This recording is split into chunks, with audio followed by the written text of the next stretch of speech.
we are here. Welcome back to the Dynamite Diaries. As always, we are your hosts, Lyric and Dani. There's so much to talk about. I'm not gonna lie, I had a very clear idea of like the tone and like where this episode was gonna go for like most of the episode, and then we got to the end. I said, "Oh, the vibes are cooked." I thought it was gonna be we were gonna be here like really excited and really like like yay. But then they hogtied Hangman. And can I say something quickly, and then we can move on? Last sister. Right. We can't hear you. Oh, sorry. I'm back. Can you hear me now? I'm in the bad place. Yeah. Hangman. Talking about. I'm gonna kill myself. Oh, is this? Oh no, she didn't mean that. She didn't mean that. No. Anyway,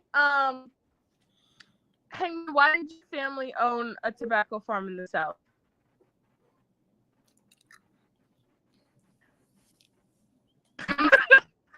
I know we're supposed to move on, but who was? Because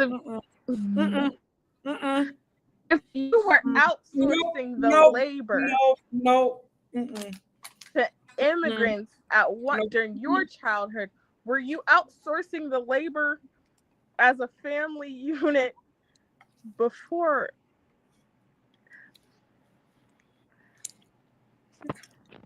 I would like to start things off on a positive note, Really? I'm not gonna. I wish every conversation didn't have to go back to slavery, but a lot of them do. I'm gonna buy that meet and greet, and just to ask that. I was about to say, please. I'm gonna drop $300 whatever on the fucking Starcast to meet that bitch and be like, you know what? Matter of fact, I'm not gonna lie, they're so nasty for like saving him for like the very end. That's so nasty. Listen, I tweeted yesterday, actually. Did I see it? I said that they announced Golden Lovers and or Hangman meet and greets is going to turn into the Hunger Games. This one was like, don't say that. Don't say that. Everybody was thinking it. I didn't want to hear it because I knew everybody was thinking it. Situation. Everybody was thinking it. And you want to know how I know everybody was thinking it? Because nobody actually tweeted it. I follow so many elite stands and elite fans across the board. Nobody said it. All these Starcast announcements came down. Everybody was thinking it because we have a hive mind. Everybody was thinking it, but nobody wanted to say it because I also want to say I respect all of y'all. I respect all of y'all because nobody said it, because in the fair chance game is game. Everybody else. Game is game, hustle is hustle. I have never in my life paid for a meet and greet before for any celebrity, for anything. I find the concept just a little bit odd. Like, I'm paying money to be in the presence of another human. We're all humans. I'm giving a man money to have a memory of the interaction that I've had with him. Isn't that odd when you think about it like that? When you're like, this is literally just a person. This is just a person. I don't know. Now the one exception to me, Hangman, to me, like, I was like, I don't know if I can justify. I'm flying to fucking Texas to see you bitches. Like, that's a lot of goddamn money. I don't know if I can justify getting like the premium or whatever, the platinum or whatever, and then paying for the extra. We're getting scammed, Your Honor. And then paying for the No, that's nasty. No, that part is really nasty, because why do I have to buy the most expensive wristband if this is the only person I want to see? If this And is then the you gotta only pay more person to I take want the to goddamn see, picture. What the this fuck? is. I literally only want to really see two people at Starcast that I haven't seen before. That's Hangman and Stan Hansen. I really want to meet Stan Hansen. That's it. I've met Willow before. Now the only one I haven't met Kris before, but at the same time, Stat does Comic Cons all the time, and I could go there much cheaper than this. That's what I'm saying. Like, this gonna be a picture with Hangman is gonna cost you $400 fucking dollars, and when you add all that shit up together, I'm like, for a photo, I can get on Photoshop and put that shit together 30 seconds. Right, let's not do that because somebody's going to do it. I see them Jey Uso fans. I done already seen what y'all are. Y'all about to see me doing it too. I'm cheap as fuck. Y'all about to see me doing it too. She's not. She's joking. Yep, she is, Your Honor. Now, here's the thing, though. All of this moral grandstanding that I have and this dilemma that I have would be 100% thrown out the fucking door if there was a certain announcement. The one announcement that hasn't happened. If that guy was there, you guys can discredit this entire conversation. I'm throwing everything out the fucking window. Amen. And what about it? He truly is my Beyonce. Like that one person, like, fine, you on tour, here's my rent money, okay? You got it. They said this where you gonna be cool. All right. Yeah, I don't feel that way about no, never mind. I feel that way partially about meet and greets. I have paid for quite a few, but only in like specific context. So for Japanese wrestlers, people who I know like I'm rarely gonna get to see, yeah. Like when I went to All In that first year, I didn't actually pay for the AEW meet and greets that they had going on in Wembley. I went to the Rev Pro because they had like all the New Japan wrestlers and like at that time Ospreay when he was for New Japan. So like, what was that day? I got Shingo, Shibata, Ospreay, and who else? Zack Sabre Jr. That was game day for you, huh? Man, lucky. It was lucky. Yeah. I mean, that's what I'm saying. And it's no. And I'm even not like saying that Forbidden Door 2 years ago, I did Tanahashi, Minoru Suzuki, and Sonata at the time. Like, I respect all of that. I'm not sitting here being like, oh, people that pay for meet and greets or this, that, or whatever. It's just when I look at my bank account and I see that humble number. No, you're correct. No, you're correct. I have a hard time. Yeah. All In is cheaper than WrestleMania, but it's still not cheap. Like that trip is still not cheap. Like, you know, as a wrestling fan, it's definitely cheaper. Yeah. But it's not cheap. Yes. You know, even too, like I'm thinking like I gotta make some like severe alterations to like how I'm gonna approach this trip because it would be nice to do everything and have everything, but that's just not my portion. Now there are certain people I do think like people who don't like aside from being like one of our favorite wrestlers and Hangman also doesn't do much public anything. So like this is a true novelty. Like, you know, like this is a real novelty, you know, even somebody like Takeshita, as I've seen, like Takeshita does meet and greets at least maybe 2-3 a year, you know, like at minimum. And that's not even counting what he's doing in Japan, you know, like, so he's somebody that you're like, you have another chance of seeing. But truly, y'all, Hangman gonna do this if they go back inside. Like, but I'm not gonna lie, Cowboy, it's your world title. You gonna grab that belt and you gonna take it worldwide. I was about to say it's world title season. Get familiar with the press, buddy. Get ready. Yeah, we need you to clock back in, babes. Clock back the fuck in. And you know what? Like, I'm looking at this. Yes, wrestling is an expensive hobby, which is why we have a Rob list. If push comes to shove. But I'm just saying, everybody gonna be in one place, y'all, in weekend. I ain't gonna lie to her, just like AEW, if I was hypothetically Of course. pushing a Rob list, right? They got to be like the easiest company to ever run liquor on because everybody hangs out and they're like proud about it. Look at all of us. This is money team, especially Swerve and Ospreay, Donna, all them. You can get them so quick. Money team, money team. Y'all love telling people you're rich. Tuck your chains. Tuck your chains. Tuck your chains. The Young Bucks. Hypothetically, guys, I'm not going to rob anyone. We really can't. This is above my tax bracket for sure. No, literally, and honestly, like I would feel so. I come on here and I play a big game, but like I would fall apart. And I need to clarify. I guess I have to clarify my fucking jokes now. You know what? I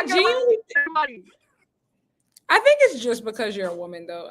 It's unfortunate, but like everybody else makes just as worse. Like your humor is very direct in a way that I realized I almost tweeted something today, and I realized like I couldn't say that because it was going to turn into like a week's worth of discourse, and I was like, it's unfortunate that I have to think not about worth it.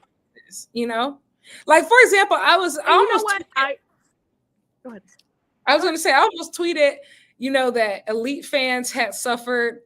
There are Bible characters that suffer less than elite fans, but I realized if I actually tweeted that, somebody would immediately decided to unleash religious warfare on me. I'll there. I did tweet that. Oh, really? So. What did they say? I tweeted that Hangman had suffered more than Jesus Christ, and then that wasn't popular. But then I tweeted it again, and niggas loved it. I don't know, man. Wait, you tweeted from the Black Girl Wrestling account? Yeah. Oh, okay. I was about to say, I know if you tweeted from your personal, I was about to say, I know they hog-tied you. The problem that I'm in now is that I only use my personal account to complain about Black Girl Wrestling. But I want to say something really quick before we talk about today's thing. Going through the horrors a little bit. But I'm literally always kidding. So I feel like I need to clarify. Unless I'm making a big statement about equality or equity or and if you are, we'll know. Like you typically, I think I said this last week. Like whenever you have something like you really down on the hill, we're gonna get an essay about it, or we're gonna get a podcast episode about it. And some attitude. We're gonna get like literally a thesis about it if you're upset. But yeah, because I can't shut the fuck up. But if it's not that, I swear to God, I'm joking. I promise you. So please, you know what else I say? You know, if my worst crime is being annoying, thank fucking God, because some of y'all worst crimes are fucking crimes. Actual felons, crimes. Anyway, I think it's really unfortunate. I've even tried to like, especially in light of recent events, all positive.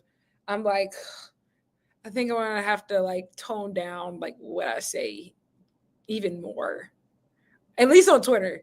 Like I feel like okay, whatever I say on the live mic is, hey, blame it on the game. You gotta give me them views if you go listen to what I gotta say anyway. So to the game, nigga. I feel like I tweet like a boy, but yes, no, but boys don't like that. Boys don't like that. They don't like that. They don't like that. They said, you think you want to bless? Be a lady. Oh. Can't even tell me to suck your dick anymore. Oh my God. Even like the things of like people, I remember it was one of the rare times like I was hanging out with wrestling people, like other wrestling fans, like at home, like in my hometown. And I remember they asked me, they said, like, Lyric, like, what's the craziest DMs that you get? Like, I know you get some crazy DMs because, like, they follow me on Twitter and they know, like, I'm one of the bigger accounts. And I was just like, believe it or not, I don't get any of the sexy stuff, guys. I don't. I'll be honest. Like, at least for right now, knock on wood, I don't get any of the sexy stuff. I get people like, I can't even put into words. I can't even put into words of between wrestling fans, wrestlers, wrestling affiliated people, other like wrestling writers, like everybody wants to talk, like genuinely talk. And it's flattering in a sense because it's just like, wow, people really do like me for my brain. But 3 is like, oh my God, people really do like me for my brain. They do. See, mine's more like it could be really aggressive too. Like it could be I mean that, and like everybody either wants to like genuinely talk or they want to argue. Like it's just you don't like y'all. Everybody wants to argue of just like, well, actually, and this, and I think this is wrong, and I think well, and yeah, and well, actually. Oh my God, like, you're fucking annoying. Enough. Oh, brother. And you know what? You know what is the most useful trait a lot of times? Well, I like to disarm them in a number of ways. As I've explained on here, sometimes you just ask how stupid they think you are. So it's just, what do you mean? Oh, you were wrong about this match. I've never seen that match before in my life. Well, you said no, I didn't. You said all this about wrestling. I don't even watch wrestling. I'm not gonna lie. I tried that on somebody on Twitter one time after I saw you do it, and I almost got hogtied. I'm talking about that man was so mad. They get so you think you're so smart, don't you? They get so bad. It's so funny. You think you knew every thing? I'm like, yeah. Snowflake. Anyway, so I'm gonna, essentially the past few days on my timeline and my mentions have been, Danielle, be a lady. Can't. Well, guys, I've been fighting all of my battles off the internet, but I'm not faring much better. The horrors. I'm about to deactivate Black Girl Wrestling. You can't. It's now a staple of the community. Fuck the even though that was the whole point. No. It's really been crazy. Like, I haven't really said anything. I said something on my personal, but like the past few days, I don't know if niggas are just finding out about the account or whatever, but I'm like, I've never gotten this much negative backlash. And I'm like, since the petition that I had to shut down.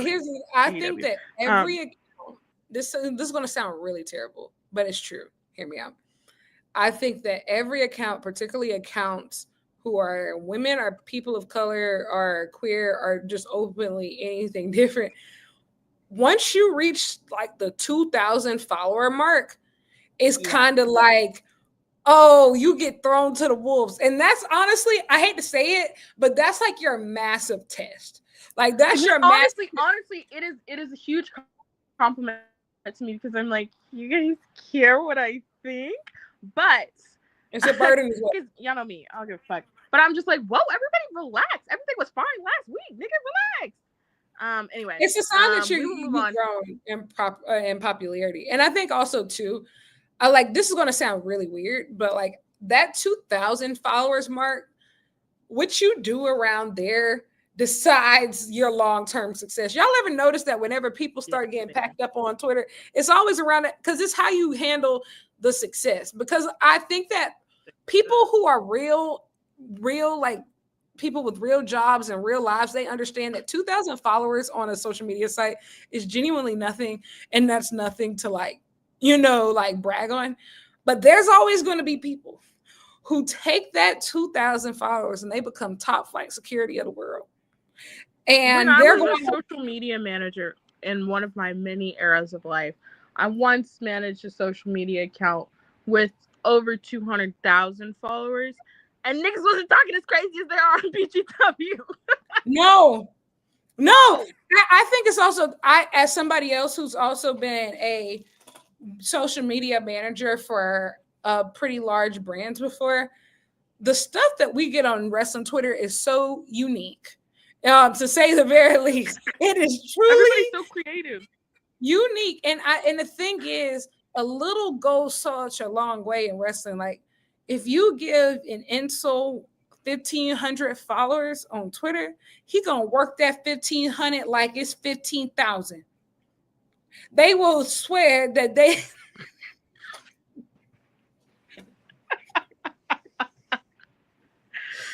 will swear. No, you're right. They control, like that they run the city. Like, they act like they literally run the whole community. They holding everything down. One person was like, oh, blank, blank, blank, me. You're so self-absorbed. You think the whole thing's about you. First of all, no, time out. First of all, if you think that I take any of this seriously, my Twitter handle is, wow, she's so cool. Of course, it's all a fucking joke. But two, what do you care? We're strangers on the internet, and that's what we need to go back to being. Let's be strangers on the internet. But regardless, baby, this was a card. And you know what? Yes, correct. It is a socialism summer. We are so up. I do want to say also, I was genuinely shocked. Oh, go ahead. I was genuinely shocked. Me too. Yeah. I was gonna kind of dox myself, I guess. Well, I don't do it anymore. But I mean, it's not worth it. Okay. And we be in a war zone these days of just like, I ain't gonna lie, when it comes to personal details. Yeah. It's not a personal. I will say, I used to work in politics. That's the extent of how I'll go. And yeah, and having a pretty stout background in politics, brother, that anyway, I was so happy. It is a socialism summer. My condolences, and everybody, I really appreciate you saying thank you for your loss about the Indiana Pacers. I've never felt heartbreak like that before. I've never cried over a man like that in my life. Truly, I swear to God, I've had relationships that were years long, and I shed not one tear when it was over. When the Pacers were over in Game 7, I needed a room with padded walls. So literally went to work the next day, and niggas in my city were saying, Danielle, I'm so sorry for your loss. Like we died. No, I understand. I get it. That's hard. That's really hard. And I can't imagine. I can only actually no, I can't empathize. I know what it's like to be in the actual city of your team after you've lost, like, and to lose like that, or a finals game. We had the spirit. It was the underdog run of a fucking lifetime. Nobody believed, but the world started to believe in us, and we had a chance, brother. We could have taken Game 7 and the super teams home, and Tyrese. Oh, that was so nasty. I thought you were in my thoughts and prayers. Truly, I really appreciate that. Another one of my really close friends is also from Indiana, which is crazy because I've never been to Indiana. So like having two close friends from like the same city is actually really weird. 3-1 heaven, baby. That's so weird to me. But anyway, I was just like, dang, this is really yikes. And I just want to say quickly before we move on, because guys, this was a huge major life event for me. Basketball in Indiana is so fucking different. We grow basketballs out the goddamn ground. In 49 states, it's just basketball, but this is Indiana. So I will be mourning this for a while. You'll probably hear about it a lot. But anyway, AEW had a great card tonight. I mean, great. Like genuinely great. And I will say, after having a really rough week, I needed AEW to be a home run tonight, and they delivered. For no reason. I mean, they are really close to the stadium show, so they do need to sell tickets. I guess, but I'm looking at that collision tomorrow. I'm like, skip. I'll go. It's on Thursday, so I ain't got nothing better to watch. Honestly, fair enough. But Love Island's back. I don't watch Love Island, and honestly, at this point it scares me. I It did like should. it's taking over, and like it's you know what there are. If anybody are in like the chat is a fellow Doctor Who fan, tell me that Love Island doesn't remind you of the Ninth Doctor's final serial, like those last couple episodes of that game show from the future that was literally feeding off energy and destroying everybody's lives and completely distracting them from like the world outside. And here's the thing, I don't deserve to talk about anybody about escapism. Wrestling is my escapism. I've subscribed to yet another wrestling streaming service. And which one? CMLO. Okay, look. It's so expensive, but I'm not gonna hold you though. It's such a good value. Like it's such you that's get what everybody keeps saying. Two pay-per-view worthy cards just last week alone, and they do that like every week. Even like this weekend is Bandido versus Mystico in Arena Mexico on Friday. Of just like it looks fucking incredible. I'm poor. You know what I realized I was still paying for? Rev Pro on demand, Your Honor. I stopped paying for Rev Pro, but I did pick up some other stuff. I didn't know. That's the worst part is that it's so funny. I got my Rev Pro t-shirt. I haven't used that in at least 5 months because I was using it for all the Ospreay matches. Also, guys, announcement. It's in the words of God on the 7th day. Stop. It is finished. It is finished. I have done it. I'm actually so proud of you. I have watched over. I have the actual number written down somewhere. Over 400 Will Ospreay singles matches, start to finish, normal tempo, including intros, and I have reviewed every single one of them with handwritten reviews. I am now typing them out and putting them in like a little spreadsheet so that people can look if they want. I'm gonna do a little, not little. This fucking took a year. Do a video about it. You're skipping a bit. Oh, I need to stop threatening when things cut out. But yeah, I'm gonna make some videos. I'm gonna do some podcasts. I don't care if anyone else doesn't care. This took so long. Can we talk about it? Can I come on the podcast? Can I ask you questions about it? Of course you can. You know what? I really am trying to figure out like creative ways to engage with this because I hadn't really thought to this point because I was like, you know, that's so many goddamn matches. I'll figure out what I'm gonna do with it later. But yeah, I want people to like, and maybe I'll do like a Q&A of like, what did you think about this match in particular? What are some of his underrated matches? What are some of his like overrated matches? Yes, I would love people. Not just you. I'm extending the invitation to our Dynamite Diaries viewers to come on to discuss, to debate, because yeah, brother, there's something wrong with me. No. I wanted to take the opportunity to say I'm very proud of you. I think this is really cool. And what I also wanted to say is I think that it is really cool to have, how to say this, like, I think there's a space for everybody, right? I want to preface by saying that. I think there's a space for everybody and all types of things. But I think a lot of times, like when you are a Black creator, especially in wrestling spaces, it's a very cut and dry formula for what it's believed, like who you can be, what you talk about, what you can do.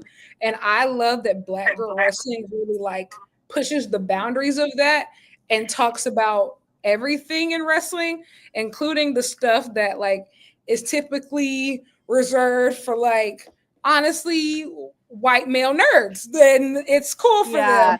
Hey, Everybody we can get have down. autism, okay? You know, it's okay because we get down, okay?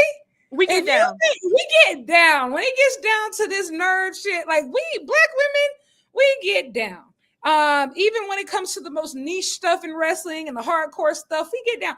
And so I'm really appreciative that Black Girl Wrestling exists as that type of space to kind of expand what it can look like to like be black and love wrestling and know wrestling. Like it's super important, I think, especially now, like when we're watching the global wrestling landscape expand in front of our eyes with like Mexico, Japan. People are falling in love with different types of wrestling literally by the day.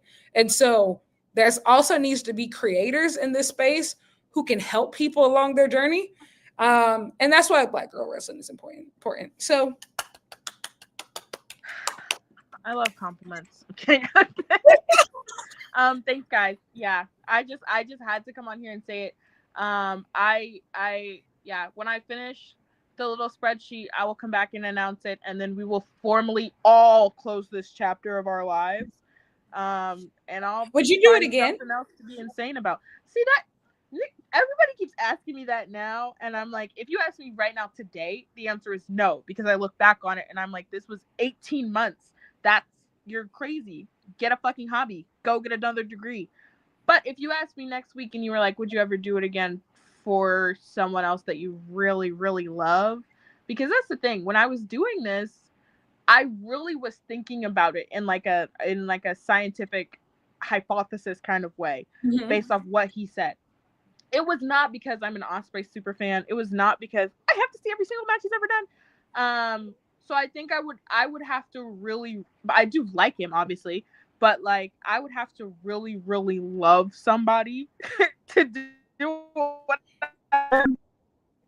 I think that there's only one person, but god damn, that's a long career. So I don't know about that. Probably, honestly, I'm fucking crazy. Probably. No, yeah, I get it. I think for a wrestler that you really, really love, it makes sense. Like of just it could be really doable. I think especially like whenever if he tells us if Ken like whenever Kenny like announces his retirement run, I 100% would do it. Like start from the beginning. I get it, sister. I get it. But no, I would do it from the beginning. Same thing with the Bucks. Like I would start from like the very beginning, and just go through their career. You know, talking about Kenny again, because I'm talking about y'all in. I have started to see. No, it's your fault. It's your fucking fault, actually. You put on your list of predictions, which was I agreed with 99% of it. Let me pull that back out. I should probably pull that back out. No, I forget. But I'm on my phone. I can't really. But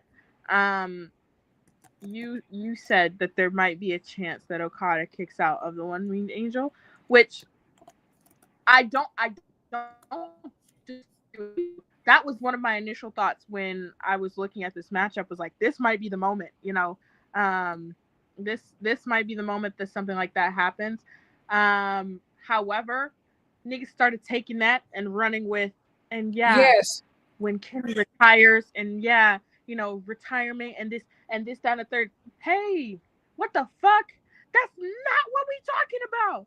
That is not on the table right now. That's not funny. So you unintentionally kickstarted some shit because everybody was like, oh, it should only be reserved for for him, for Ibushi, or for when he retires, and when he retires and who he puts over, and like da da da da. And then it was, oh, he should put over this person. Shut the fuck up. Shut the fuck up. Everybody shut up. I didn't say that. And I also wanted to say it's a prediction, but it's not like something that I want to happen. I don't want anybody to kick out of the Angel, right? But I could easily see them using that as a way to make this match even more historic than it already is. Like I could easily see them utilizing that. And I wouldn't say it would be out of place. Like if there ever was a time, it would be 100% fitting. I'd rather not, but if like I can main event.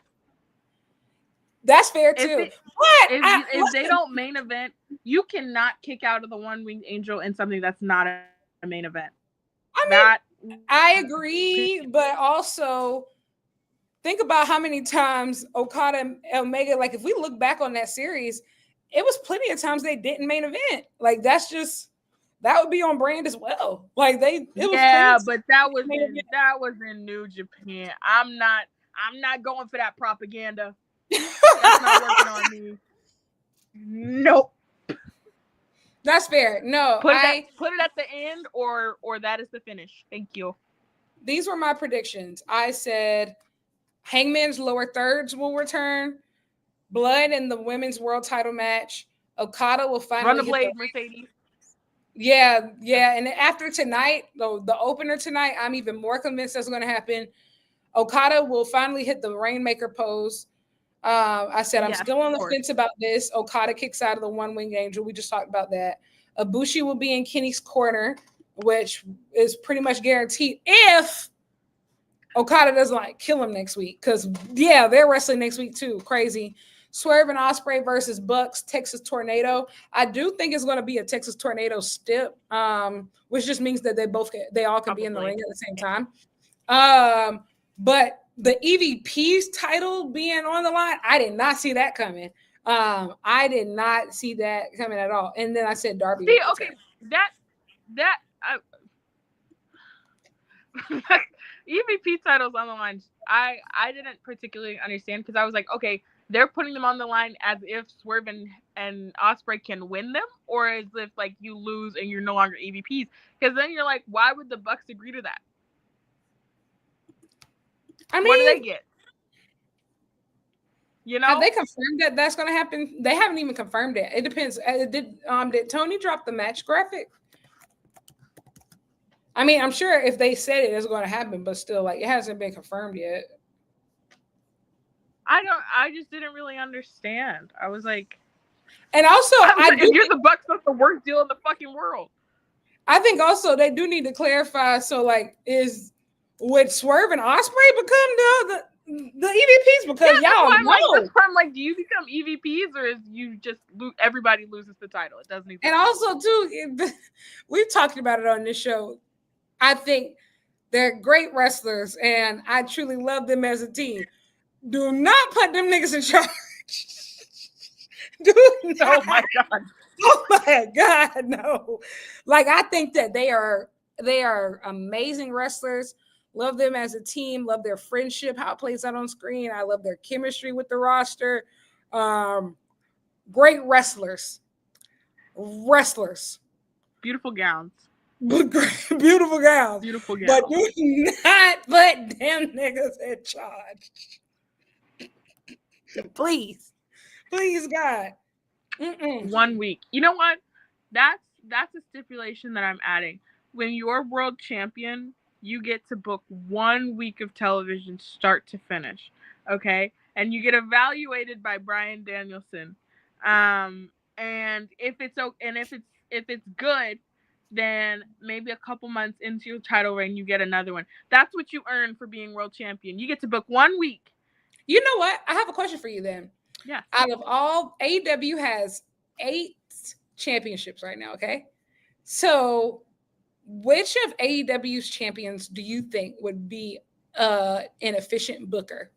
Current champions. Okay, I'll go down the list and then I'll ask you just say yes or no. Oh, okay. Jon Moxley. Yes. Well, I forgot about the Rocky thing. No, I take it back. I thought that was kind of beast. I'm not gonna lie. He said, "What did you think was gonna happen?" I have that T-shirt of after Punk got knocked out. Doesn't work for me, brother. Kenny Omega. Yes, with my life. Kazuchika Okada. No. No. Don't see no shade to you, Cash Money Kazu, but no. Tony Storm. Maybe. I'm gonna for the sake of giving you an answer, I'm actually gonna say yes. Okay. Who else I'm missing? Adam Cole. I'm going to say yes because I do too. I think so too. I think he's pragmatic. I think he would actually be good at it. I think Adam Cole might be a better booker than he is a wrestler. I don't disagree with that. Shelton Benjamin and Bobby Lashley. No. Yeah. Oh, yeah. We gotta talk about that later. What the ops? Is Hook in the ops? No. Okay. Yes. Yes, I think so too. Mercedes.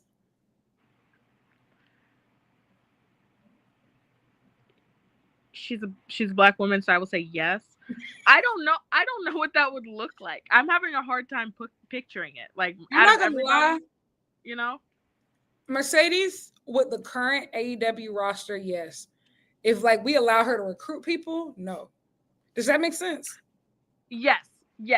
Like, agreed. Yeah. Agreed.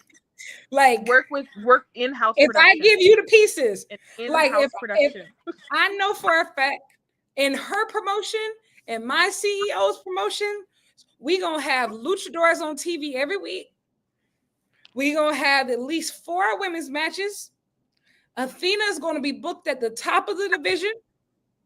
Actually, yeah. You just limit her tools. In-house production. You know what? No, that is a good point also though. Yeah, AEW did not take any of my ideas for Juneteenth.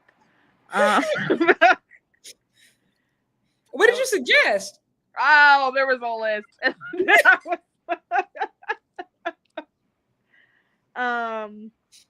Anyway. But yeah, no, I stand by those answers. I think that who are the trios champs? Oh, it's the ops. I'm sorry. The ops, yeah. No, it's not. Is it? Yeah, it's Joe, Hobbs, and Shibata. Okay. Yeah. Sorry. So I think but yeah, Swerve and Ospreay, no.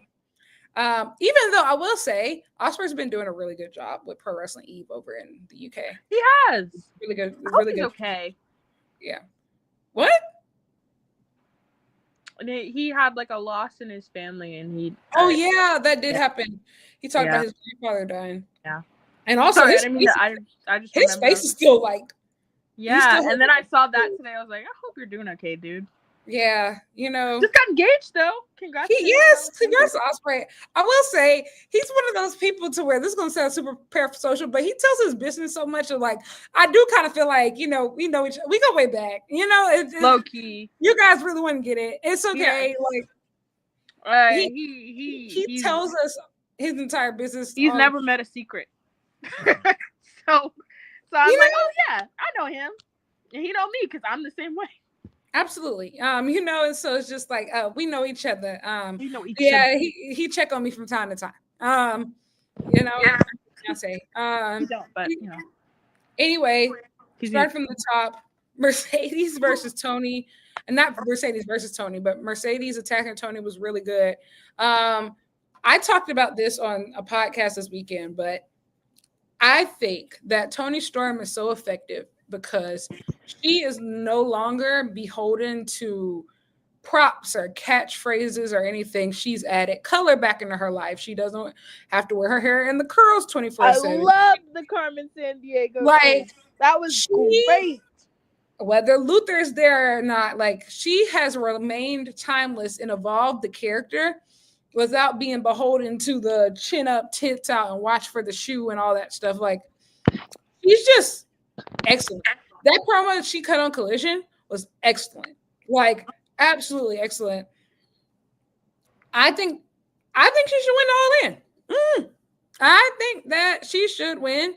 I think that especially tonight, knowing what we know tonight of like Kris Statlander is going to be like number 1 in the casino gauntlet. I do think that we got to get some movement on this women's world title. Like we got to get some movement on these championships. Like we do have to.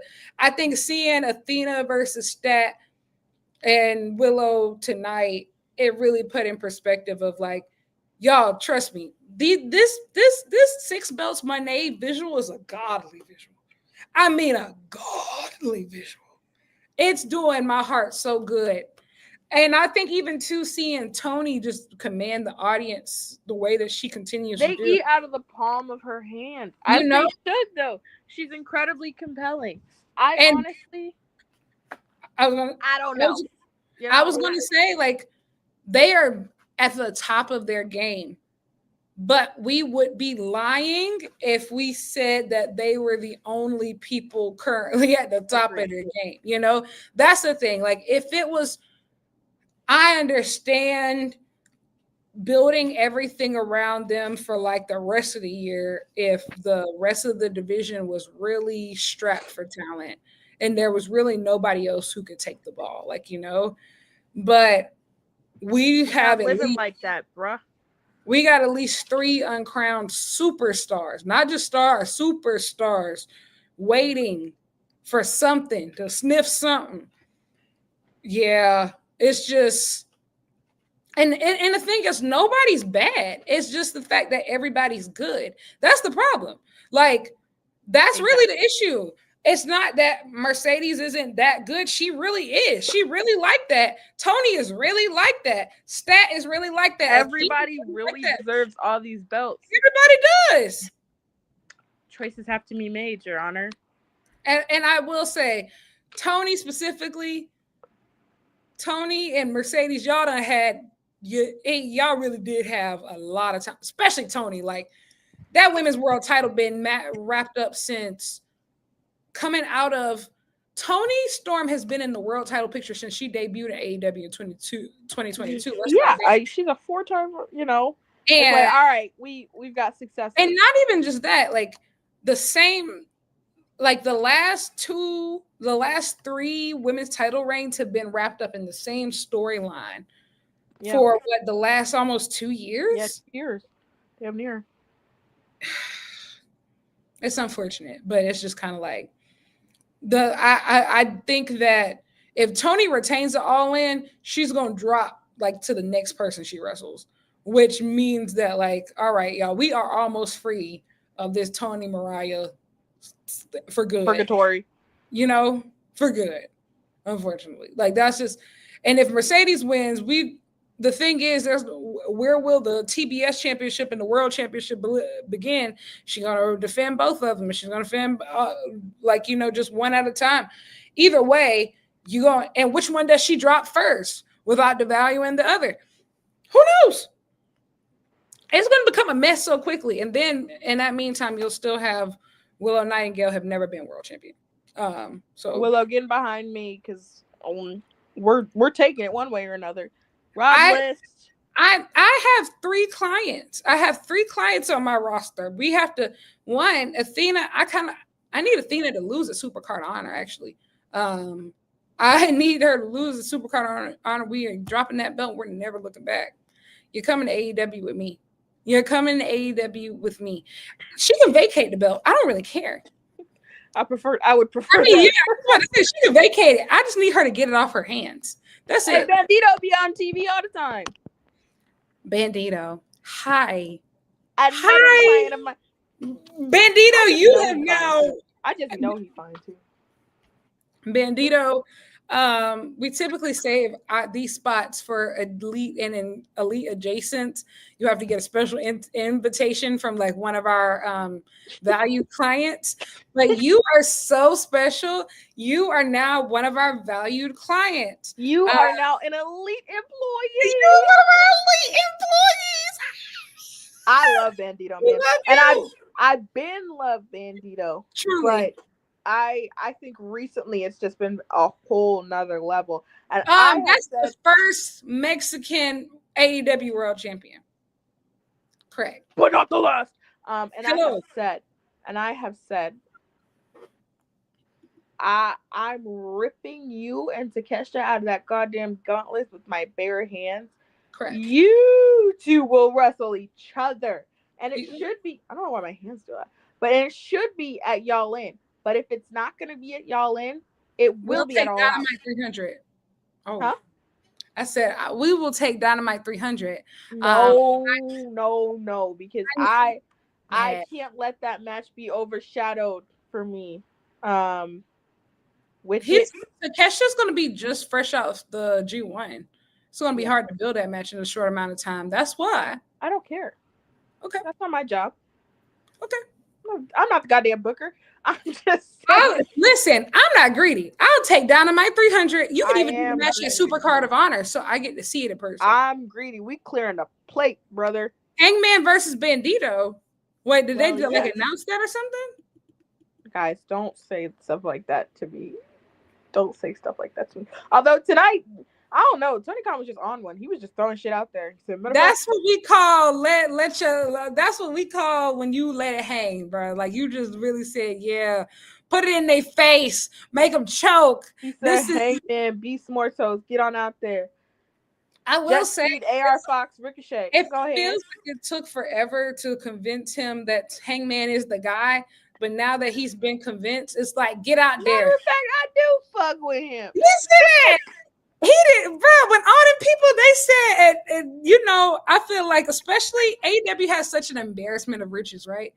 So for them to go into Arena Mexico, you got Hangman, you got Swerve with you got Ospreay with you got all these people wrestling, all these these massive stars. They said, we want the cowboy. He speaks Spanish. They said we will do anything for him. We love him so much. I said, wow, we are all the same. You see how we transcended language barriers and cultural differences, and we all came together and we said, wow. Cowboy shit I know him. Universal language. I love him. I know him. He said, I know him. It's like, now, why did your family own a tobacco farm in the South? He didn't okay. Just tell me. He didn't know. He didn't know, guys. He didn't know. He was so young. I think he don't got internet. He don't got internet. He's only 33. Leave him alone. He didn't know. Anyway. He didn't know. Yeah. Which one were we talking? What match were you talking about?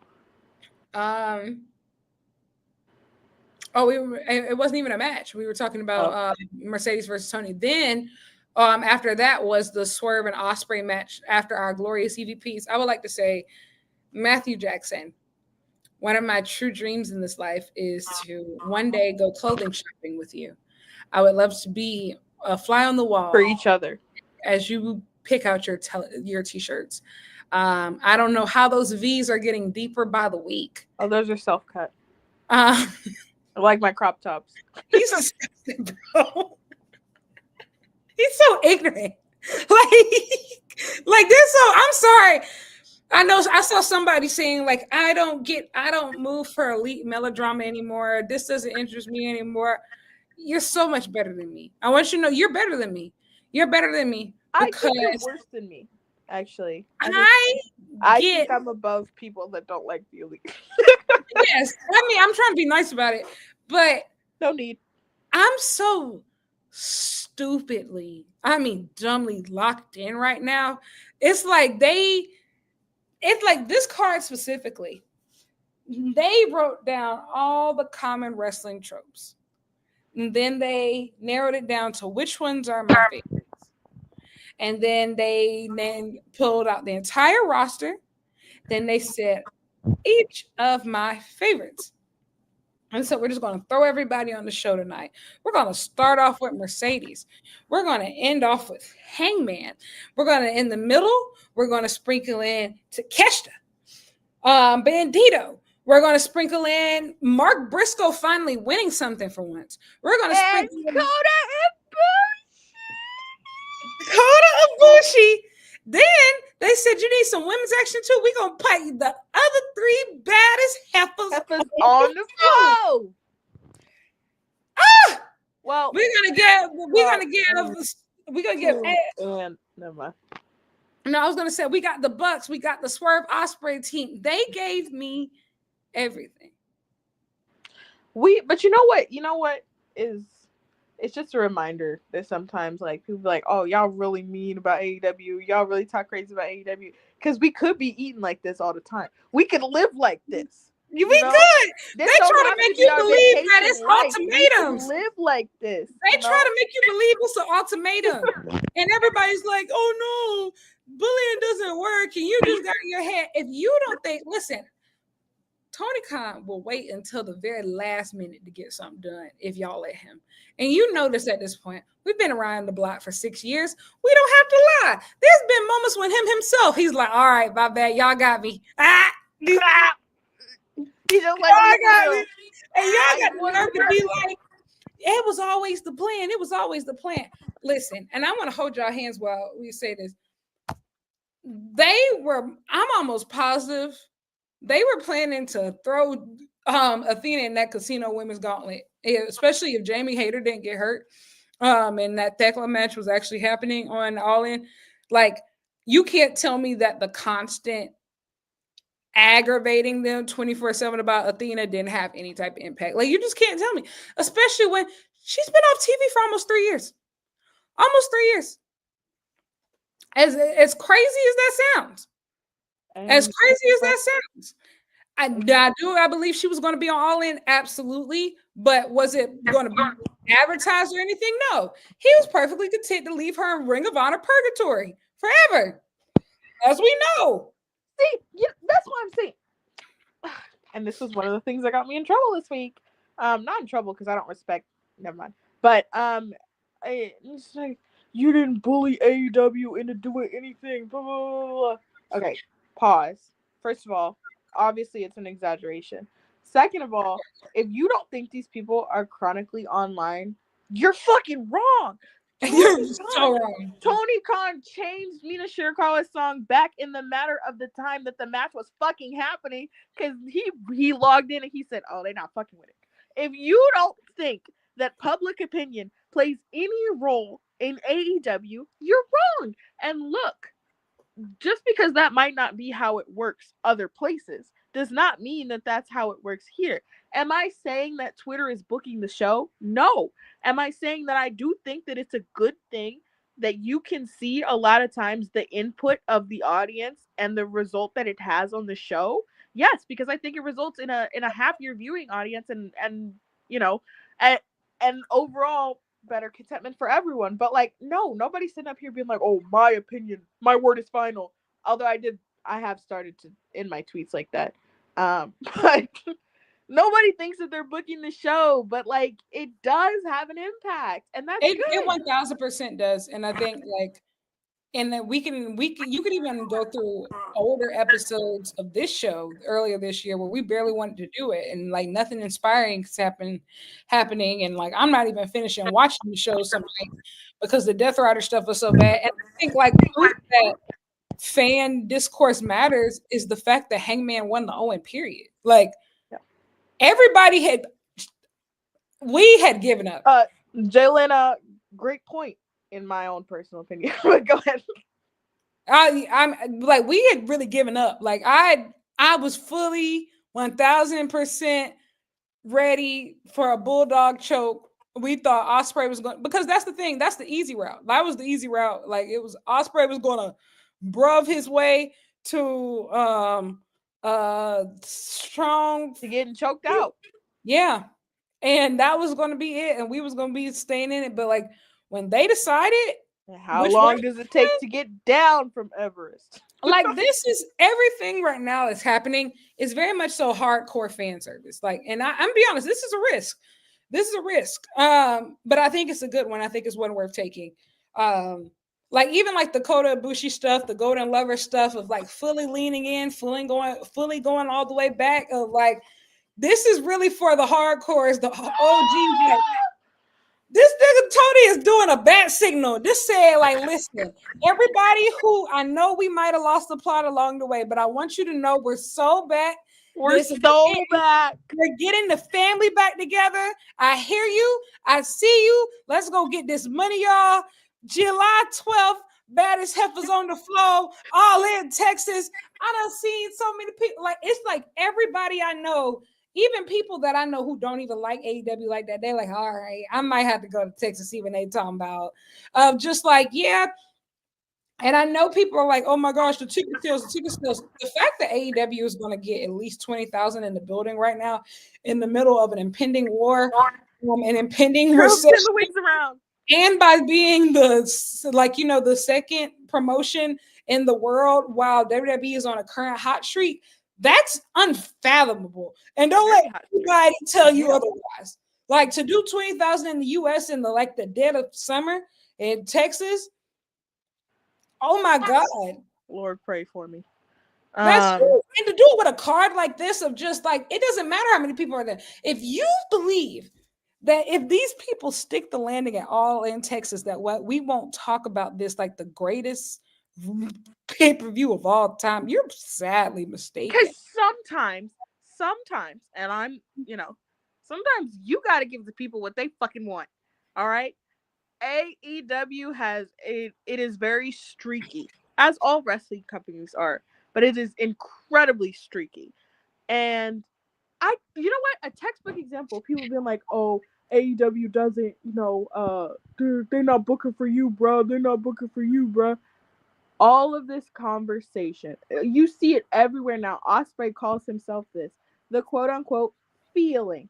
When people were talking about AEW and the way that it made them feel in other eras of the show, and comparing that to the way that the lack of feeling that they were having during whatever viewing period, that shit was not like made up. That was a common shared sentiment that AEW saw, was receptive of. And look, did they fix it immediately? No. Did it take a good long while? Because you had niggas out here claiming that the feeling was back, this, that, or whatever. Yeah, obviously it's up to individual interpretation, but like that was something that was acknowledged on TV even. It was, okay, we do hear you. We do see how things are different. We need to try to fix it. We need to try to change it. So I'm not buying into that whole, you think you're too self-important. You think they book it for you, bro. Like, Yes, actually I do. And now you know what? And you know what? I want you to know, especially elite fans coming out of 2020, we suffer for this. We suffer. So yes, I want the biggest tag match for the Bucks. Yes, I want the biggest singles match for Kenny. And yes, we need the world title for Hangman. And everything less just won't do. Period.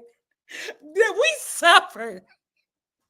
We suffer. I had to watch Hangman lose to Jay White twice on pay-per-view.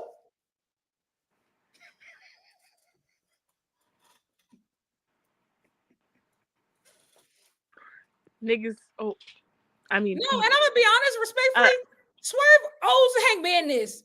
Sorry, step aside this year. You owe him this. But not just that, Lyric.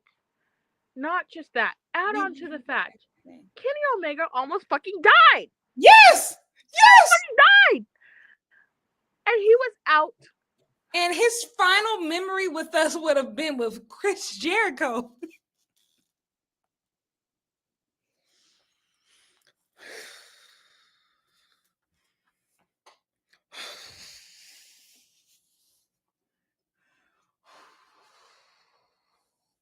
I'm getting mad thinking about it. Like, Kota Ibushi was wrestling in GLEAT. My God, man.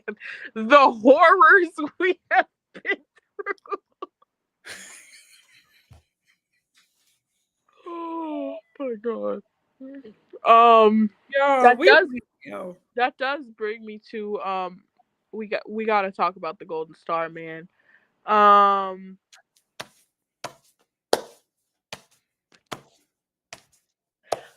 Let me say this. He has been someone that everybody has an opinion on these past few years. We done talking. We done fucking talking. We done talking. And let me tell you something. This is how I know that everybody else on this card is fighting to be number 2. You're fighting to be number 2. When they got Ibushi out here, he got the abs back, brother. He looking good. He out here fighting Don Callis' family. He going face to face with Okada. Kenny put his baddest heifers on the floor. Kenny Okada, guess what? I actually don't want to hear about no Hangman. I don't want to hear about no Ospreay. I don't want to hear about no Swerve. I don't want to hear about Demon no home, pussy.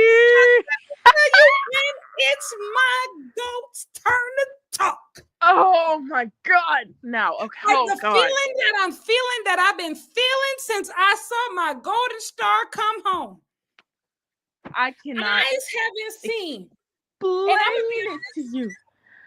I feel really bad, especially for a lot of my elite sisters. I'm saying I feel really bad for a lot of my elite sisters who have been so hurt and traumatized by the last couple of years that they can't even enjoy this moment right now.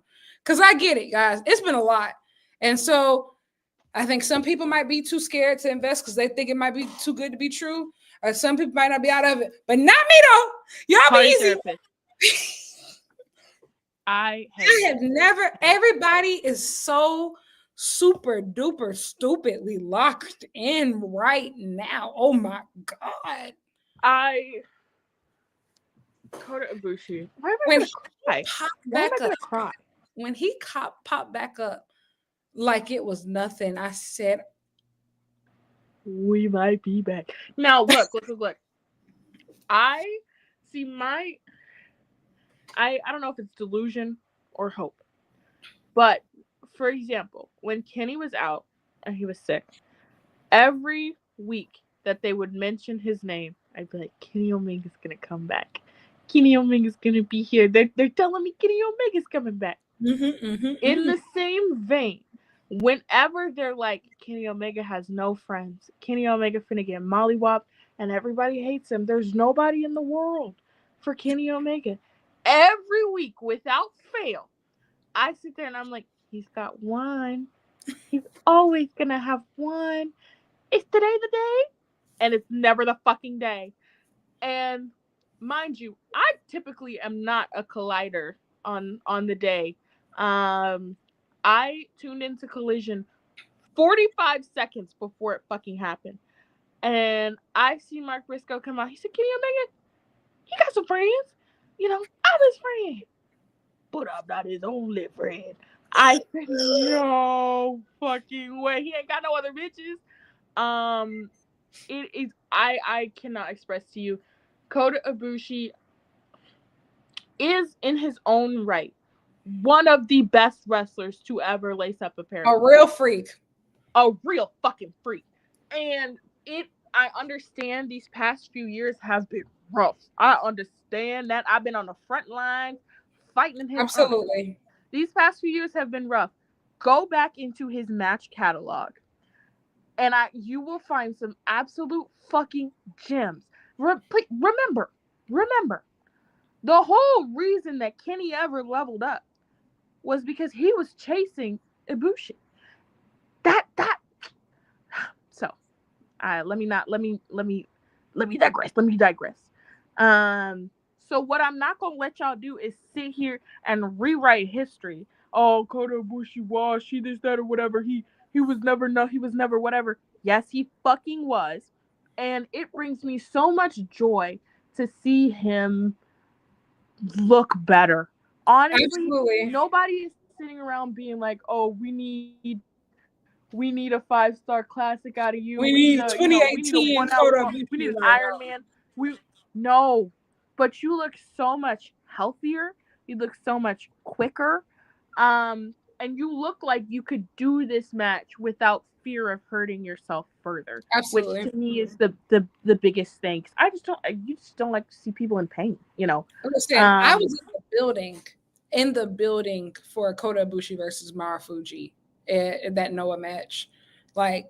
And I saw the ambulance come in actually. And so to see him come back and look like himself, it's crazy. And I'm just really thankful that wrestling time typically can heal all wounds, and just to have him be a part of this moment, just because the Okada Omega story was never just about them. There's so many people who are a part of it. And so they really assembled everybody, it feels like everybody who was important, who was around during that time, has all really come back, It's not a standalone match. It is exactly very much. It's an era. Yeah, and it's very much still involved with everything that led up to them and to this point. And I commend them for not allowing it to be a standalone match, because there's so much history there, and there's so much more there, which is why I am making my public announcement. I've made my decision, and my word is final. That should main event. I mean, it should, but they're also Hangman versus Mox should too. I get it. I get what everybody's gonna say. I'm just I'm locking in my answer. Here's the thing. These are my nails, Chloe. Thanks for as long as it means that Hangman wins the title and they still main event, I'm fine with that. But I'll find a way. I know Tony Khan I'd be like, fuck, man. Oh, brother. But yeah, I think this is just special. Trent was also there. Yes. Yeah. Thank you. I think it's just really special to see like this story, this beautiful story that Kenny and Kota started, like when they were so young, and they're literally in their 40s now, and they're still finding new viewers on. Like, and sometimes people are like, you know what? I realized, like, bro, this is deeper than like being actually married. You're tied with this for like the rest of your life. Of just like, this is actually deeper than a marriage license. No, literally, that's a piece of paper. This is you don't need your whole lives and careers. Yeah. You don't need no paperwork. Like, genuinely, honest to God, they're immortal. Like these two together. And the stories, it just makes me, oh my God, I get so emotional just thinking about it. And I think about what the Golden Lovers they've been through so much. And especially with their entities and like they've been through they've been through so much as people, like outside of wrestling. And so that just feeds into the story even more, where you're like, oh my God, they've been through all of this and still, oh God,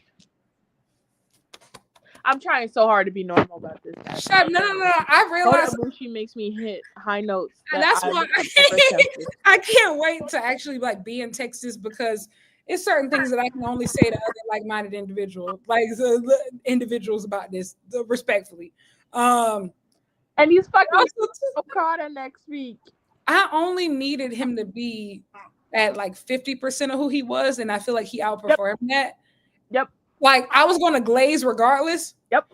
But if we can get what we've gotten out of Shibata post, getting his brain taken out from Kota, that's still, I mean, that's more than enough. Shit, that's more than enough for me. I think because Shibata is fantastic, on a good night. So if we can get that out of Kota Ibushi, and also too, one thing about Kota, it's never just been the body, like tonight really proved that, of just the way he connects with the crowd, like the way, like his facial expression, and he's so charismatic. Like that's why, honestly, he was so efficient during the Cruiserweight Classic when he did it, and he would have, like, that's why WWE wanted him. Throwback, yeah. Because he's so enrapturing, and to this day, like you either got it or you don't. And that's what I love about Kenny and Kota specifically, is because their bodies don't look the way that they used to. They don't look the way that they used to. But I feel the girls would still die for them. I feel the same way. I feel the same way about you. I'm never gonna change about you. I'm never gonna change about you. Never. I don't play about them. Never. Too. This Golden Lover shit is Death Row Records. Death Row Records. You cannot escape. No. Real Elite Records, man. Respect to the lie, y'all. But yeah, big Kota back. And the way he's staring at Okada, like, yeah. Okada had 2 stare downs tonight. I'm like, you gonna wrestle? Girl, we ain't seen. Can we talk about that? Can we talk about it? Of course we can. 30 seconds between Okada and Takeshita. I wanted to run through a brick wall. Takeshita said, this is just temporary. Okada said he did him with the Kaito Kiyomiya. Okay. Oh, first of of all, you know how badass you have to be to look at a man with arms like that and still pretend you don't care? Yeah, I really do. I do. It's tough. That oh god. Where to start? First of all, Kazuchika Okada, top 5 funniest wrestlers ever. Truly. And I said, ain't no fucking way this nigga gonna stare down 2 people in the same night. When was the last time you What saw? I do love though is that I love that they tied up the loose end, because a lot of people have been asking questions about like, so what does this mean for Okada and the Elite? Is he still in the Elite? So I love that they tied that up of like, he's just, I mean, they said it on social media, like Okada's still in the Elite, he's just working right now. And they posted that picture from Arena Mexico, but I'm glad that on screen they confirmed like, no, like he's still there. He's just a hater. They just haters. They just trying to conquer. They just trying to conquer so much territory. All at once. Lennon. Yeah. You know, they just trying to really conquer a lot of territory right now. Yeah, Okada 2 stare downs one night. Okada Takeshita has been a match that everybody has wanted forever. And what I really like about Takeshita now, and especially, you know, post G1, because I think he should win the G1. Post G1, like, you can't Lil Bro him the way you maybe could have two years ago. You can't Lil Bro him. And so I think it's going to be a really interesting dynamic, because that's fucking Kazuchika Okada. He Lil Bros everybody. I'm over the moon. That's Takeshita Okada. It's going to be one of those things too of just, I'm excited to see where Okada goes in his own mind for that. Like, you know, you can do that in just about any. The way that you treat Kaito Kiyomiya and the rest of these guys is not how you're going to do it. But I can see him really try to go. He's going to really try to play that mental game. But I mean, it's also so interesting too, because we always talk about Okada. He was always born in the perfect wrestler's body. But the only person who could probably as even more of a Japanese wrestling prototype than him is Takeshita. I'm so excited. And I'm actually really, like you said, I'm fascinated about the build for this match, because like, I mean, what can you say? You know, if you're Okada, like, Okada's going to say that Takeshita has been living in his shadow. Yeah, he started off as a he's going to treat him like Kenny. He's going to be like, you started as a DDT guy, and yet you wanted to do everything that I did. He's going to try to low bro him. I want to see what Takeshita's. I'm so excited to see Takeshita's air of confidence once he wins that G1, because I will. I was going to say, because I think it goes different ways. Like if Takeshita actually, if he doesn't win the G1, I think it favors Okada. And but if he does win the G1, he might actually come into this as like, you know, the runner. So it's such a fun dynamic to me, because you're, you know, that's fucking Kazuchika Okada. I'm over the moon. And then Okada Ibushi next week. Hilarious to me that they just got Ibushi back and it's back-to-back weeks. I said, now everybody relax. I mean, you got to think, compared to the schedule he used to work, this is easy peasy. Like, I know, but like I'm trying to be careful. Yeah, that's fair. But one match a week, that's probably even better for him than what he's been doing. Like, we just got to keep him on glee. So is everything. But no, I'm excited. What else happened? AR Fox and Ricochet versus Jet Speed was great. It was. I love Jet Speed. I love them individually. I love them together. This match. I love AR Fox. I love AR Fox. I've been waving that. I've been waving that flag since the jump. This match was 3 niggas and a ninja. I wouldn't mind AR Fox and Ricochet staying together, honestly. But I do think that Crew is a good fit for Ricochet after all the stuff that they did in Mexico this past week. I've been sold. I'm actually sold on that. But we do need to talk about this Hurt Syndicate. I'll go first. I don't think what they're doing is bad. I don't even think that the MJF pairing is bad. I do think though this is dangerously reminiscent of like a lot MJF's pre-Hangman programs where you get 20 minutes of Dynamite time to talk about something that could have taken 7.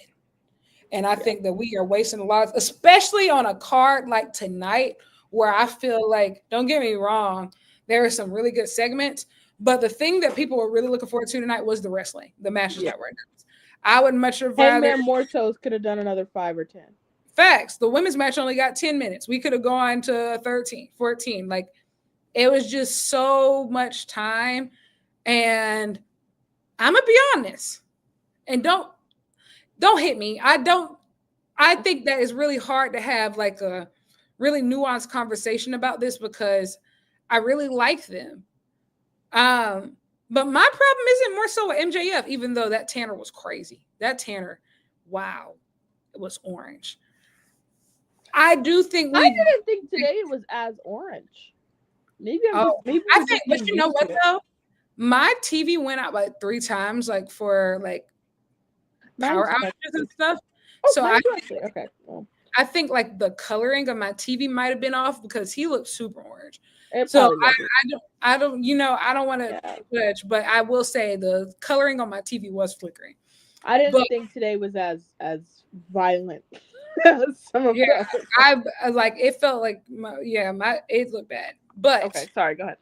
I do think that there is some validity to the criticism that the Hurt Syndicate buried their opponents, and their contenders a little too much. Like, they not getting no type of offense in. They not getting any licks in or anything. And it's just like, and even tonight. Sorry, go ahead. I was gonna say, and I know people have conflicting feelings about him, but that's one thing, and I've continually brought it up, that I think Don Callis does really well while being a heel manager, is that he does build up his challenge, like the people who are opposing his clients, while still putting his people over, but doing it in a way that still highlights how much of a legitimate threat that they are.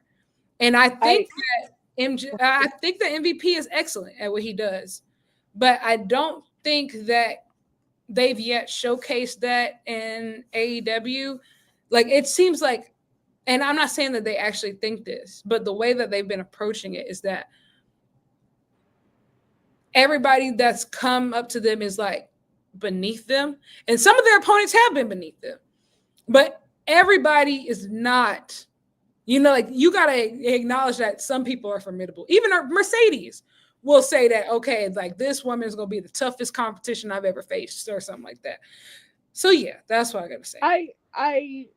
I do think that there's validity in that. And even tonight being like, oh, if there's anybody that thinks that they're worthy, then you step up. But it's like, okay, but that is your all-in match. Like, those are the people that, so it's like, you're saying, I don't know. I agree with you. I really like MVP. The problem is that I don't think that he has an equal. I don't think that you have anybody that has, to this point, grabbed the microphone and truly gone toe to toe with you. And so maybe it's just like a humbling thing. I think you did in general. But you ran that out quickly. When they wrapped the Swerve program up, like, it was really cool. I don't, and I think that is kind of my point in being like, okay, like, now that you guys have these tag belts specifically, like, who's gonna get their shit off, and I do think that is also like on the opponents as well, just in terms of like, okay, so I think everybody needs to step up in terms of their mic skills with their like tenured tag opponents. But I do, yeah, if you recognize that that's the position that you're in, I do think it's on you to like sell the match a little bit, because look, you're fighting Jet Speed is going to be an entertaining match. They're an incredibly entertaining tag team. If we didn't have other hits on this card, the way y'all talking about it would not make anybody want to watch it. You know? No. That's the difference. It's like, okay, like you can say some crazy shit to people. You can. But like Christian Cage, you can say some crazy shit to people and make people want to watch.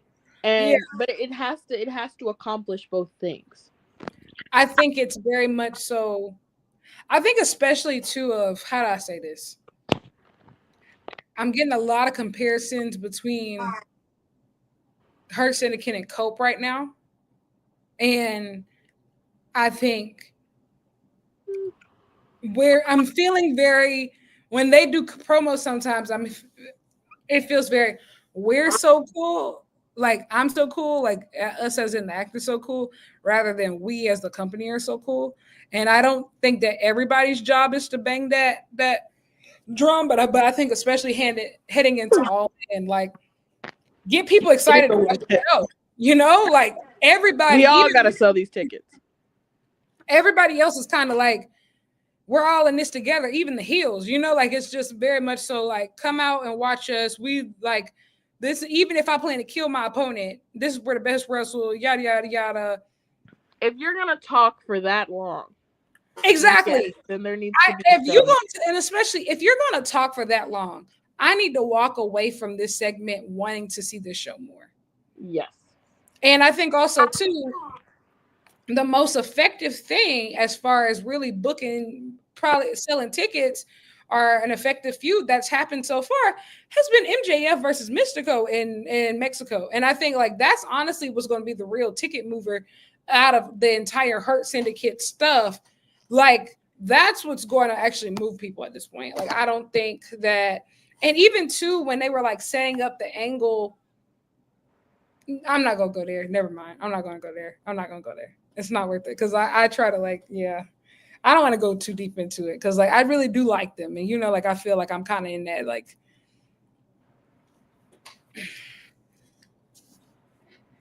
you know. I do know. Yeah. I agree. Yeah. Yeah. What else was there? Need Jet Speed to win the titles. Yes. We had the 4-way match. Like I said, I was really happy that Mark Briscoe won. This was great. This was excellent. I really like this. I really like that 4-way. Bandido. I know you can lift a lot. Can you handle the weight of a rocket? Because that's what I'm strapping to your back, brother. Brother, we gonna get that they might as well have made that AEW Unified Championship just for you. Because I'm gonna be honest, I don't even really want you in the world title scene. I want you wrestling over in this side. I want you wrestling over this side. The real killers and gorillas. I have plans that I cannot share with you right now because the haters will sabotage me. But just know that we have a plan to get you to the tippity top. But God. Absolutely. You, Takeshita, pack your bags. Pack your bags. You're going to the top floor. We're going to the penthouse. Absolutely. Shout out to Mark Briscoe. He's been honestly the glue of this company. So like anytime he gets to get a big win, I doubt he'll win the Casino Gauntlet, but him coming in at number 1, that works perfectly all right with me. That works good, real good, real good. I like that. Everybody else, Roddy Strong, End of Heartache came back. We love you, Roddy. Roddy. Also, Adam Cole, it's time to give Protostar his belt. We talk about Josh Alexander on Collision. I'm not going to lie. Tomorrow. We need to, maybe we all book the match on Dynamite 300 or Collision 100, actually. It'll probably be on Collision 100, which is perfectly fine with me. Go ahead and hand that to the Protostar for me. Thank you. Kyle Fletcher, come get your things. Thank you. Thank you. Appreciate that about you. That 4-way women's match. Let me talk about it. It wasn't as good as it could have been. If we made it a 3-way, I think we might have had match of the year. I do want to say that. What? Well, yes.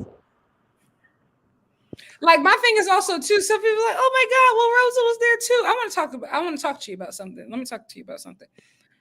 I believe in no more participation. You're funny. Just for being there, we're not giving people consolation trophies for just for being there. This was 3 of the best in the world, and Thunder Rosa was there. Like, you know what though? I'm really glad that this match happened, because niggas was sitting here last week. I was not happy with what they had my girl Athena doing last week, and I understand that was not a popular take, but my whole thing was these are not Athena's peers. No, the people that the Penelope Fords of the world, no tea, no shade. You're not Athena's peer. No. This felt like, Thunder Rosa gowns, beautiful gowns.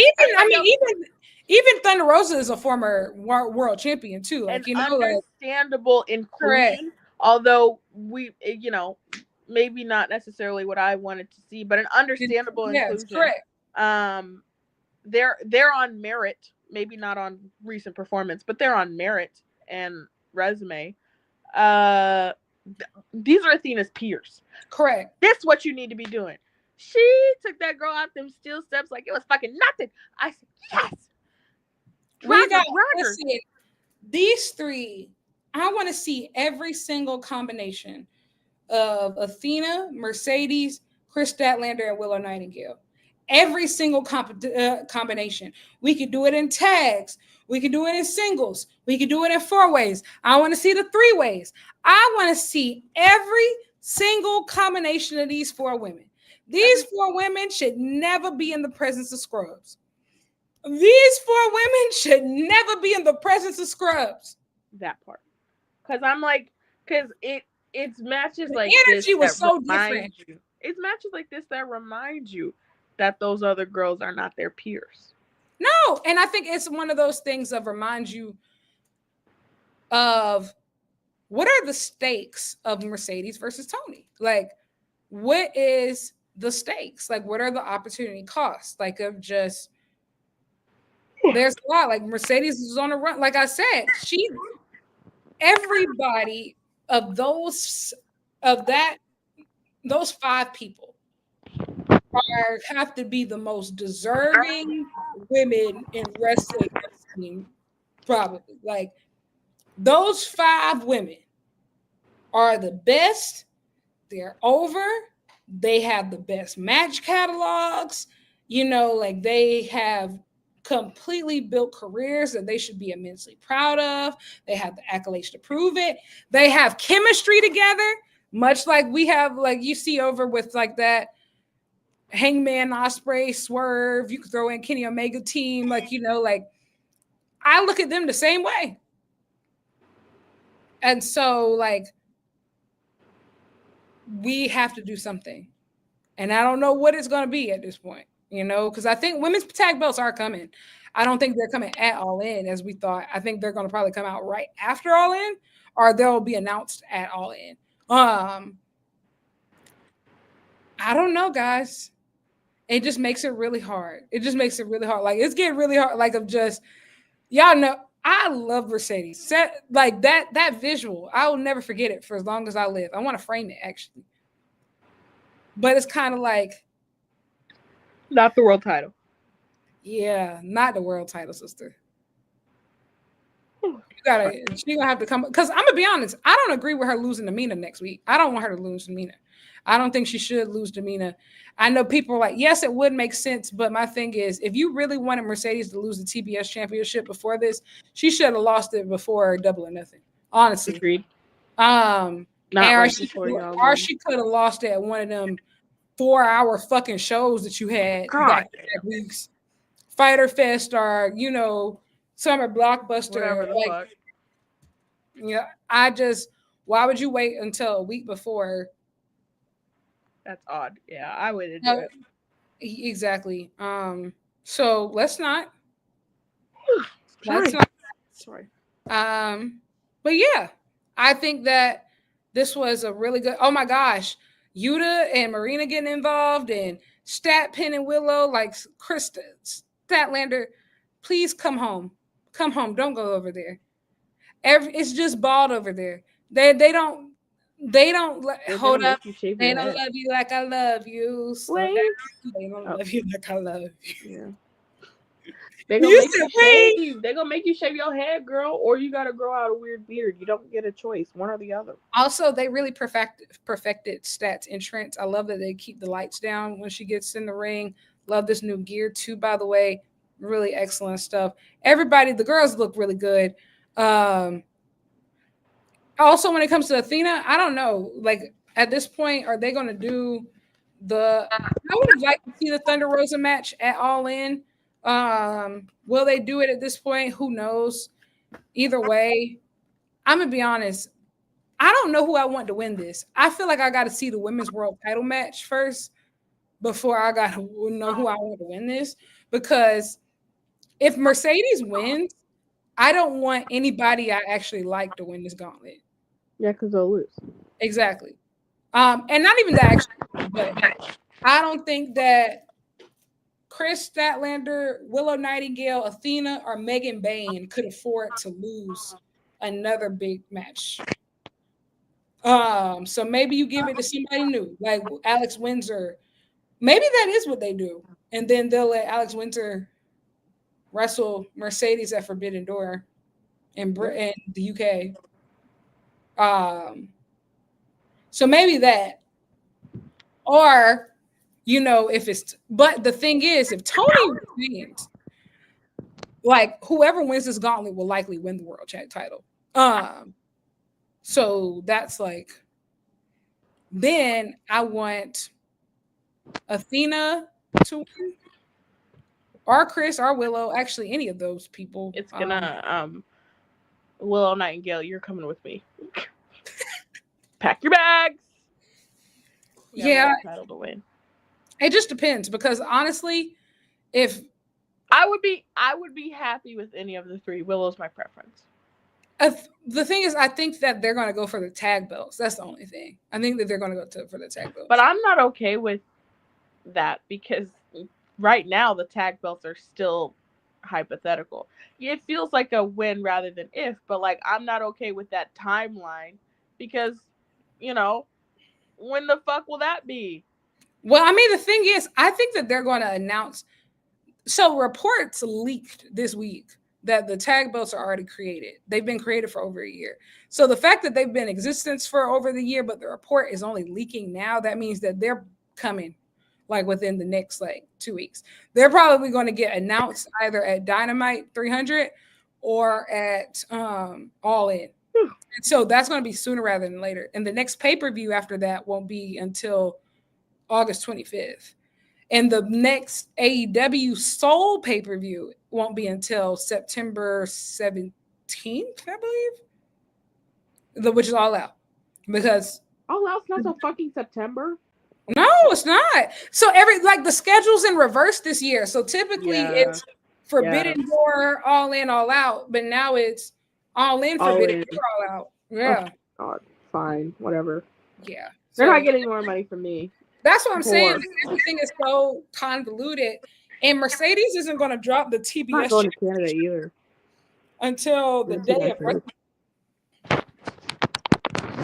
So she doesn't break the record until a Wrestle Dream. So yeah. I'm very conflicted. I'm going to get some water. BRB. Okay. Yeah, and then I guess the only thing left is Hangman vs. Mortos. Hangman Adam Page, the cowboy of all time. This is your goddamn world title. This is your company, so of course it's your world title. Y'all In has never been more black and white to me. In terms of who needs to be looking up at the lights. Bald Moxley, Yeah, I would say I've enjoyed your title run, but that's not true. The last month or whatever, has become a lot more enjoyable. But thank you for your service. We will be choosing another candidate. Hangman Beast Muertos fucking banged, and I wish this match could have been a little bit longer. Same. Because I really enjoyed the dynamic that they had going, and it was something that I was really looking forward to. Yeah, it was really good. I think with some more time, it would have been great. But honestly, I felt like that about a lot of things on this card. But hey, I mean, yeah, that's all I got. That's why we got to end all these 20-minute Hurt Syndicate segments. But yes, next week we have Kota Ibushi versus Kazuchika Okada. We're so back. We got Mercedes versus Mina Shirakawa for the TBS Championship. That's going to be really good. We got the baddest heifers on the floor for the rest of the road to All In. I'm excited. Like, I'm genuinely excited. I genuinely think that if you're not making the trip to the show, you should try to, but if you're not, you can't, definitely buy the show. She's getting paid to say this. I think it's going to change my life. I think it's going to change my life. This. I'm so excited to Lyric is all elite. She's getting paid to promote this. I wish. Genuinely, I wish. Unfortunately, I'm just easy. They put all my favorite wrestlers on the card, and they said, I'm a follower. Yeah. I'm a sheeple. Guys, for anyone keeping tabs, no, I still don't have a ticket. I have a hotel and a flight. At least we know that they won't sell out. Exactly. There will be one waiting for me when I land. I literally think I'm gonna walk up to the box office and be like, "Can I have one ticket, please?" I think you should. I mean, the thing is, like, what are they gonna tell you? No. You'll have room. Like, and also the cheapest ticket was like $40 of just like, you know. Yeah. If you've already like got your travel secured, and honestly, that's why I'm like, I need to stop being so. I'm like, I booked the flight and I booked the hotel. Whether or not I go to the show, I will be in Arlington, Texas. Guys, like we are, like, I think beyond that, I'm just genuinely excited for like seeing so many of you, especially the women, like the girls. Like, cheers to the girls' weekend. We are saying your fans room. And you better watch them B words. You better watch those B words. Exactly. Oh my gosh. I'm so pumped. I feel like it's really cool. Like, we've really curated a space. And I'm not talking about like just me and Dani, but I'm just talking about specifically like definitely not me. Girls our age, and like especially Black girls, and like feels like we should do brunch, Chloe. We should do brunch. That would be really fun. We should do brunch in Arlington. I'll start looking places up. But we should do flags, guys. Y'all gonna have me not going to the show. I'm gonna do everything but go to the show. Damn. We're gonna have so much fun. Dani, I wish you could change your trip to Thursday so you could come to karaoke. I really want to. I'm very poor. I don't know if I could do another night. We're all poor. Yeah. Fair enough. I say this, I'm not even paying for my own housing. So like I'm not even paying for my own housing. So I don't even know why I'm saying like, yeah, stay another night. If I had to pay for a hotel, I probably wouldn't be going. I'm talking mad shit. I don't know what I'm doing. I'm like, I'm doing the best I can. Shit. I'm not gonna lie. I'm really glad that we just got you to come in general. And it's not even I wasn't doing it. I was not coming. It's not even selfish reasons of I wouldn't even feel right enjoying Omega Okada without you. No, I feel like this is the gluttony, this is the greed they're talking about in the Bible. If I had to do all that to myself, I missed that episode of Dynamite where they were like really making it official, and you tweeted, you said, Okada out here confronting Omega. I said, all right, that does it. all right. I don't have any fucking money, but I'm gonna be in Texas. Oh my God, y'all. It's something, the Kenny Omega of it all. The Kenny Omega. I honestly, and if you do that goddamn meet and greet, guess what?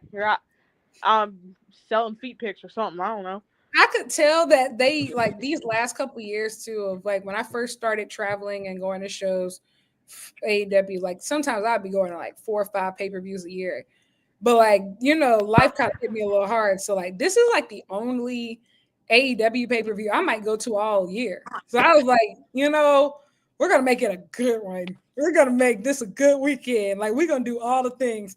Because after this, my only priority is Japan. This will be my only. I'm gonna go to Wrestle Kingdom. Probably. Huh? This will be my only paper. I actually might go to Forbidden Door. In London? Because I want to go to London again. That's fair. If I didn't want to go to Wrestle Kingdom again, I would probably try to go to Forbidden Door. But I feel like I can't have both. Not this year. I get that. And I did. I'll never own a home, but I'm following Kenny Omega around the world. I did Windy City Riot already this year too. So like I've been to a New Japan pay-per-view this year, and what else? And I did Vegas. I did WrestleMania week. So WrestleMania guys. That's nowhere near true. Front center. That's nowhere near true. I walked in and Triple H said, "Lyric again." I think I would. Just saw you at the White House. I would do things I can't even talk about on here. Derogatory. Derogatory. No, Full Gear. I went to this past year was the first Full Gear that I hadn't been to in 3 years. And so, yeah. I've only ever been to one pay-per-view, and it was, I went to Windy City Riot, but I went to Dynasty, and that was it. That's my only pay-per-view experience, and that's because it was in driving distance of my school. Well, you're normal. Like I'm not anymore. I feel like getting on a flight is where you cross over from being normal. Because I could drive to the last one, so now I feel like flying to Texas. All right, not normal anymore. No, I feel like doing it for one big show a year, like especially like if this like is like your WrestleMania, I feel like that's pretty normal. Now, if you do it like regularly, like especially like me, the way I was getting down, especially in 2023, I was a nut. I went to, what was it? That year I went to Forbidden Door in Toronto, All In London, Wrestle Dream in Seattle. Also early that year I did Capital Collision in DC, the New Japan pay-per-view. I did Full Gear in LA. And you're going to the top of the Rob list. And I went to Japan. And after I got back from Japan, I did, and this is 2024 by this point, I did Revolution in Greensboro, and I did Windy City Riot in Chicago, and I did, what was it? Forbidden Door in New York, and All Out in Chicago. I'm going to steal from you. I did the Hammerstein shows in New York. And then this year, I've sat my ass down for the most part. This year, the jig is up. And also, too, last year, all the trips I went on last year, when I say I went on a literal living prayer, the last year was the worst year of my life. So those wrestling trips were genuine Hail Marys. We love dental hygiene. I'm a survivor. All right, we're just rambling at this point, folks. Thanks so much for supporting the Dynamite Diaries. Dani, is there anything you'd like to plug? Damn, Lyric, were you on schedule? I was actually he was on call. I was depressed. Real. Yeah. I think it's better to be depressed on an international flight than to be depressed at home. No, actually, that's exactly what my therapist said. And I think that's actually exactly what my therapist said. The world up, baby. What happened during that time is that like I was really isolated. So like I was like spending so much time by myself. All my friends had moved away. And so a lot of the times only times I could really socialize and like really do stuff I love was traveling, because like there's really no wrestling scene down here in South Carolina. But there are more of my friends who live close by now. So that, as you can see, that's why I go to less trips sometimes, because I actually have fulfillment in my personal life. What's that like? It's still not all the way there, but we're getting there. We're moving. It's kind of be me. Anyway, Something to plug. Why did I just forget? What's my thing called? Oh, Black Girl Wrestling. Black Girl Wrestling. Please keep an eye out for just all the stuff with the Ospreay stuff. You probably hear about it for like a month or two, so forgive me for the repetition. And I had something else, but I won't talk about that yet. So Lyric, you go ahead. Yes, you can follow me at Lyric Wrestling on all platforms. I just dropped an interview with Australian standout Lena Cross on my YouTube. Please watch it if you want to. This week, I also shared some news. I'm now on the team over at the Takedown on SI. Part of the Sports Illustrated family of companies devoted towards wrestling. So that's really cool. Really crazy stuff this week. So today is the anniversary, this 2-year anniversary of my first ever wrestling trip as credentialed media. So like this time 2 years ago, I was sitting in Toronto for Forbidden Door, my first scrum. So this is really crazy. Like I've been doing this a little over 2 years now. And some days I'm just like, oh, this shit sucks, brother. And some days I'm like, I've never wanted to do anything more in my entire life. I really love wrestling, folks. I really thought about that. I watched, if you haven't, El Desperado versus Jun Kasai from this. I have yet, but everybody is Dani! Everybody's talking about it. Oh my God. Like a true match of the year front runner. It's a love story. The fact that these men, they had a match titled "I'm So Glad I Met You." They literally started kissing multiple times in puddles of their own blood during the match to show how much they loved each other and adored each other. I said, "Ah, I love blood." I said, "Is this?" I said, "This is wrestling's for me." They literally. And I've been watching since that, like I watched the first match and all the matches that came afterwards of them either teaming up or being versus each other in different capacities. These two are true soulmates. And I'm so glad that they found each other in wrestling. El Desperado finding his inner sicko is the greatest thing that happened in professional wrestling. He got real emotion. Like genuinely, El Desperado is really him. He has real motion. And it also reminded me too. Jun Kasai is talking about retiring. It's a shame that we never got the one-on-one Jun Kasai John Moxley death match. And I would like you to know, John Moxley, after you're done wrestling Hangman Page, I have a couple jobs for you. I need you to do a good death match again. I feel like you're itching to do it. I feel like you want to do it too.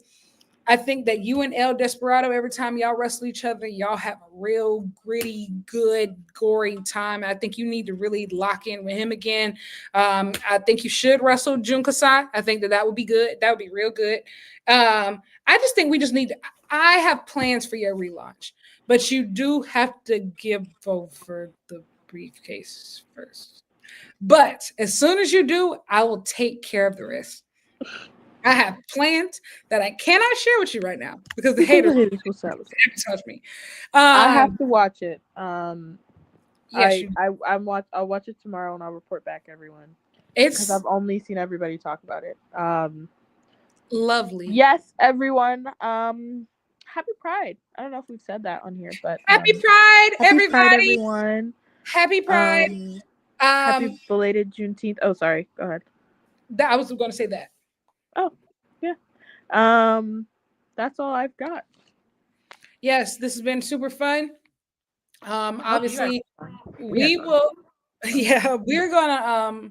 We need to honestly get to the drawing board about what we're going to do. The week of All In, as far as like this show.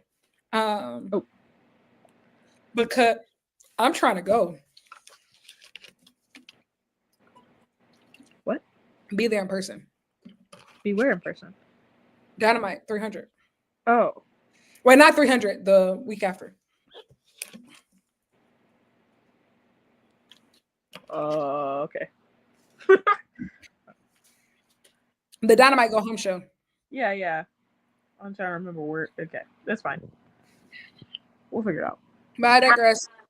Thank you, everybody, for tuning in. It is late. We are tired. We will see you Ciao, next. ciao. Bye.